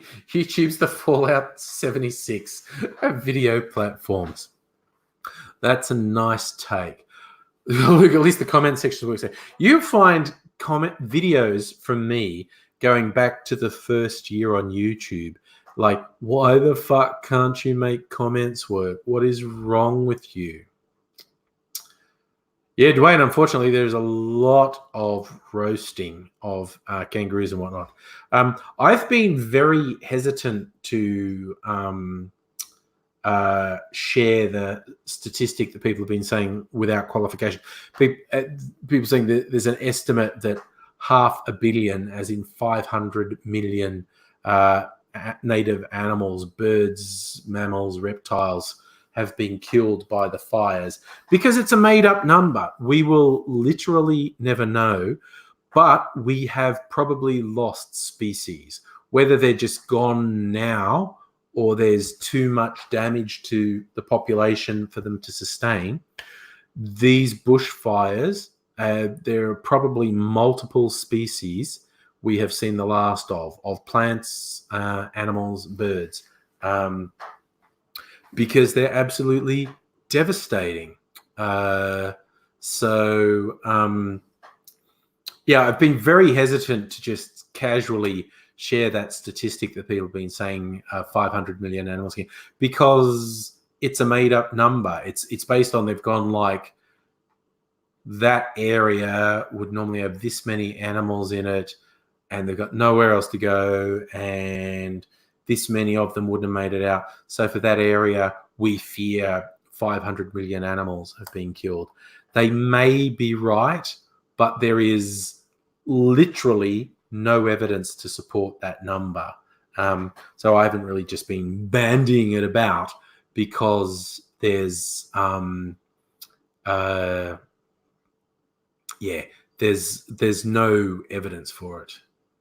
And you're right, Safra, the regrowth will take years. Like, these fires are devastating. They're fucking wiped areas out. The recovery will take years. Like, say, a normal bushfire will regenerate in the same season. In fact, a normal contained bushfire is actually, broadly speaking, good for the area where it goes, and it regenerates. But this is just devastating. Insects are a big booster. Well, okay, here's another thing. It's really scary how many insects are disappearing. I grew up in the country, and the big thing is, if you went for a drive of any length on country roads, your fucking car or truck or bus, your vehicle, would get plastered with bugs. Absolutely plastered. They'd be like an inch thick on your fucking vehicle. It was gross as fuck and really hard to clean off. And the longer the drive you went on, the more bugs would be squooshed onto your car. I've seen photos people have posted recently where they've driven 500-600 kilometers and there's like no bugs splattered, none.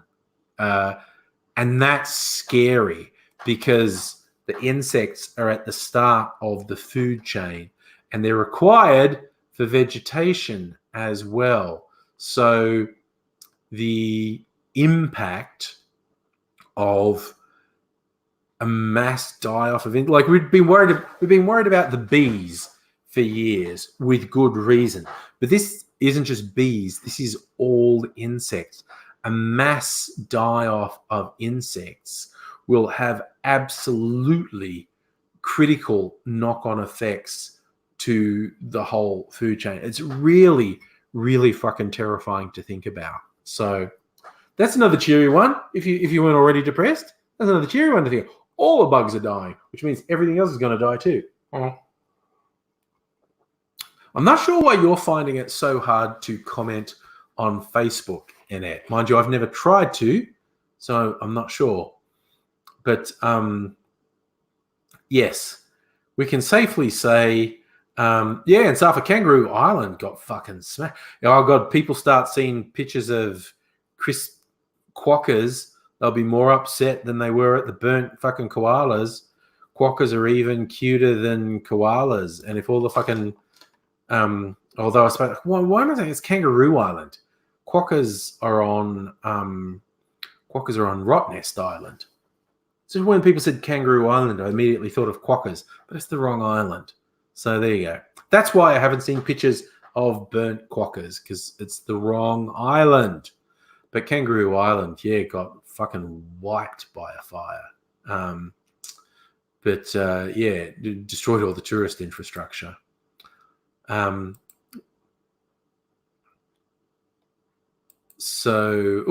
I'm looking. No, don't do that.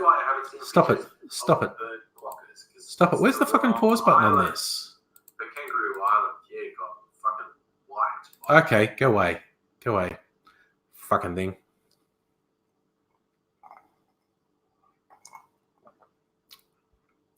Yeah. Well, yes. And quokkas are on Rottnest Island. I don't know there anywhere else. But yeah, so if fucking Rottnest Island got a fire like Christmas Island, that would be devastating to the quokkas. That's true, Safa. Wine will be more expensive because the Adelaide Hills fires. Farms have been fucking wiped out. All produce is going to be so expensive next year.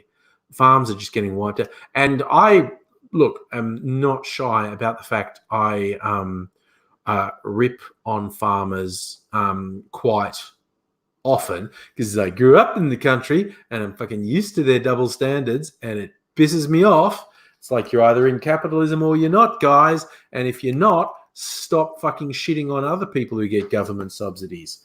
Because farmers get so fucking much government subsidies. But we need them. And one thing I've mocked in the past is the people who send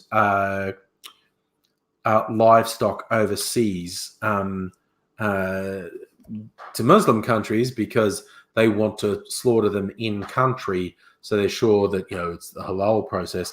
So they export the cattle live and it's sheep and cattle, and it's in just absolutely terrifying, awful conditions. Like, it is such severe mistreatment of the animals. It's fucking abominable. The live animal export trade should absolutely be banned. It's a fucking abomination. And they see the people who are making money out of it saying, "Oh, we wouldn't let our animals be mistreated. We love our animals." And I would just mock them because it's just so fucking stupid from beginning to end. But one of the things that has happened to a lot of farmers when a fire has ripped through their property, then they've had to go through and slaughter a bunch of livestock because they're still alive but horribly burnt and in terrible pain and can't possibly survive. And the smell is just atrocious and the animals are in such pain and the farmers have to shoot them. And that's awful. That is shit. That is terrible. And I've got nothing but empathy for the farmers who have to do that because that's fucking awful. That is seriously, seriously bad on so many levels. Just traumatizing. But so much livestock's been lost, crops been lost. Everything's going to be so fucking expensive next year. But yeah.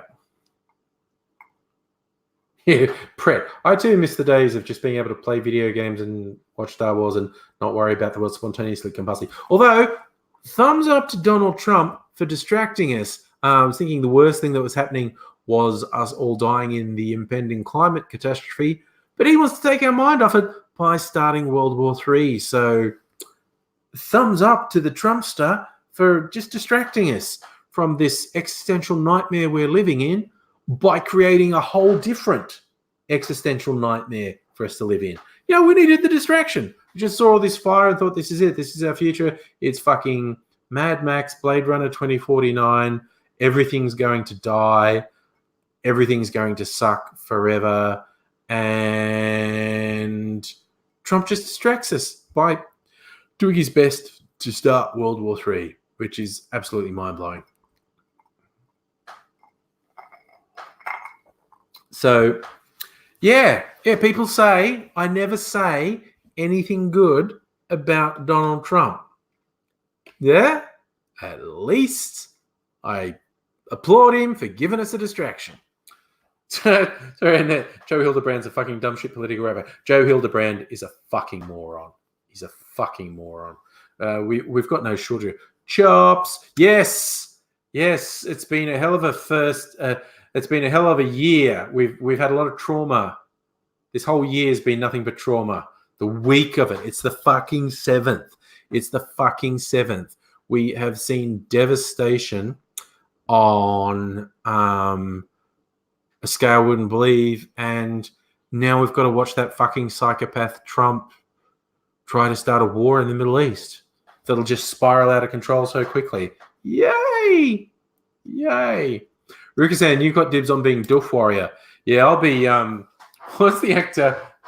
John Howard, the guy who had gout and was one of the evil, gross leaders, and he had the People Eater. They call him the People Eater. Of the leaders, there was Morton Joe. I could go Morton Joe. I'm kind of his physique too.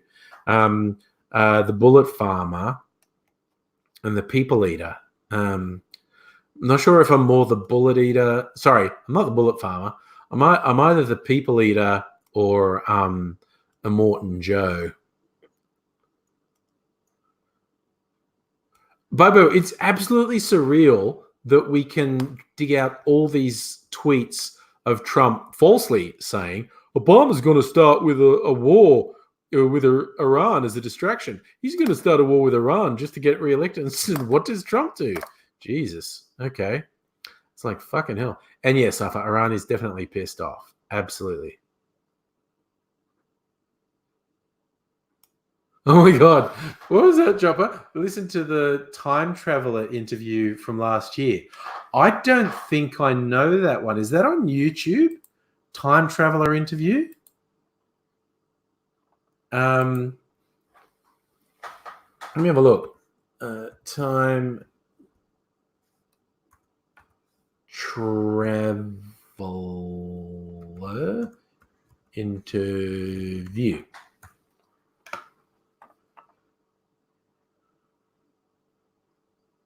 Which one? Is it the time traveler from 2075 or the time traveler from 4040? It says the time traveler from 27. Okay, that's from 1 year ago. Yeah, I think you mean that one. Time traveler from 2075 reveals World War III details. I think that must be the one you're saying. Yeah. Okay, well, I might watch that one later. Apparently, now the time traveler from 2075 revealing World War III details is spooky. It's a year later. It's spooky. So there is that. It could be that. So, oh yeah, Bobo, I did see that. Iraq, the Iraqi parliament said U.S. troops are getting out now because fucking Iran's if there are U.S. troops in Iraq, they are a major target. They're just going to fucking drop bombs on them. And I think Iran has some capability on that front. So shit's going to get ugly. Iran might have a go at Saudi Arabia because they really don't fucking like Saudi Arabia. They might have a go at Israel because they really don't fucking like Israel. If Israel retaliates, every other fucking Arab state's going to retaliate on Israel. And America will have to retaliate. This is just a fucking... And there are stories going around that, like, the generals who put a bunch of plans to Trump, because it's like a bunch of protesters who, people had said were instigated by Iran, had been surrounding the US embassy in Iraq, causing trouble, threatening people. And, Trump wanted to send them a message that, don't fuck with us. The story going around is the generals gave him a range of options, and they gave him bomb this guy who's basically the most senior guy in the Iranian military, and by some measures, the second most powerful person in Iran. And that was like the crazy batshit option. So another option looked more reasonable by comparison. And Trump picked the crazy batshit option. And they were like, fuck, really? Okay. Yeah. And so they bombed him, whether it was with a drone or something else, some other sort of missile. But they blew him the fuck up. And yeah, apparently he's quite a revered figure in Iran. As I said, he's pretty much their most senior military leader. By a lot of measures, the second most powerful person in Iran. And yet, all things else aside, whatever this guy was behind and blah, blah, blah, blah, blah, blah, it was a crime. By any definition, what Trump ordered was a crime under international law. By the same token, there's a bunch of laws I'd be completely okay with breaking. There's a bunch of people I'd be okay with bombing. But as a simple statement of fact, this was a crime. And you can argue whether it was a good or bad thing to do, but you can't argue whether or not it was a crime, because it was definitely a crime. But then again, the US just does crimes all the time with drone strikes and shit. Through Obama and Bush and way back, just fucking bombing anyone. Extrajudicial executions. That's a crime under international law. But yeah. I thought you said he was on a peace mission. Yeah, a piece of this, a piece of that. I don't know. I don't know any of the details, but a purely simple factual statement. It was absolutely a crime. And yes, SAFA, the US doesn't care about international law because they break it all the time. Like I said, all through the Obama administration, through the Bush administration, they were just bombing whoever the fuck they wanted. They were just arresting, imprisoning, and torturing anyone they wanted. It was definitely a fucking crime. But hey, Caleb, how you going, buddy? You're here for the last 60 seconds, maybe 5 minutes. Just getting towards the end of this stream, which has been a lot of fun, by the way, even though we lost AIDSy at the halfway mark. This is just a thing that happens. Sometimes you lose AIDSy. Cool, Caleb, busy making videos. Good that you're busy, mate. I have to get into making videos. But we'll try to get the US to get out. Never. Fucking scummo loves Donald Trump. When everyone else in the world was reviling George Bush, John Howard super sucked up to him, and George Bush loved him for it.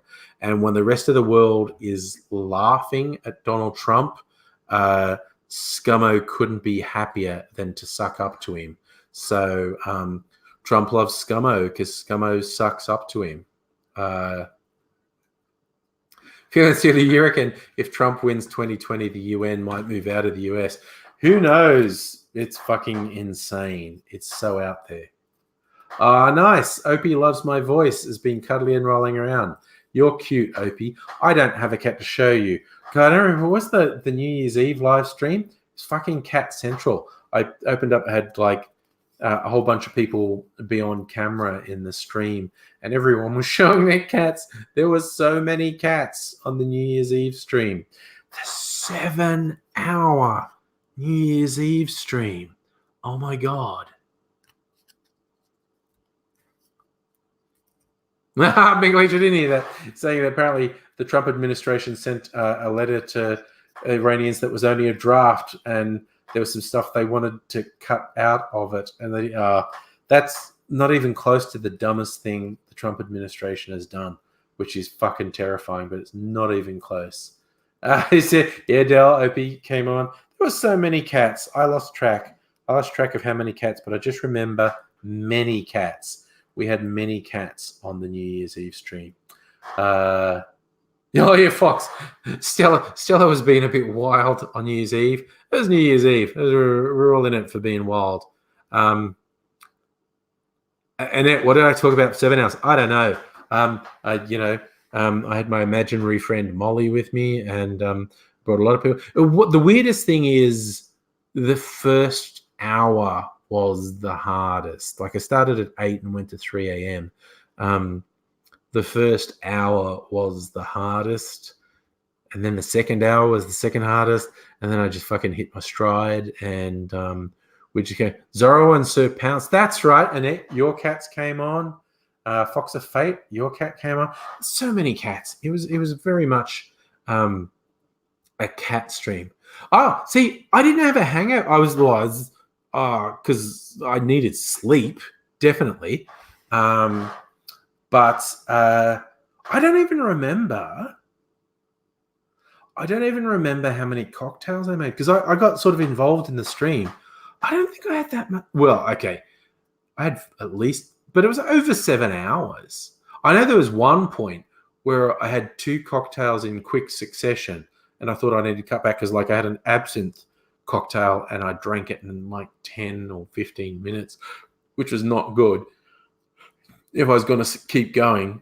I actually don't know how many drinks I made over the course of that. I think it was only about 4 or 5. Yeah, 3, 4, 5. I don't think it was more than 5, which over 7 hours is not that much.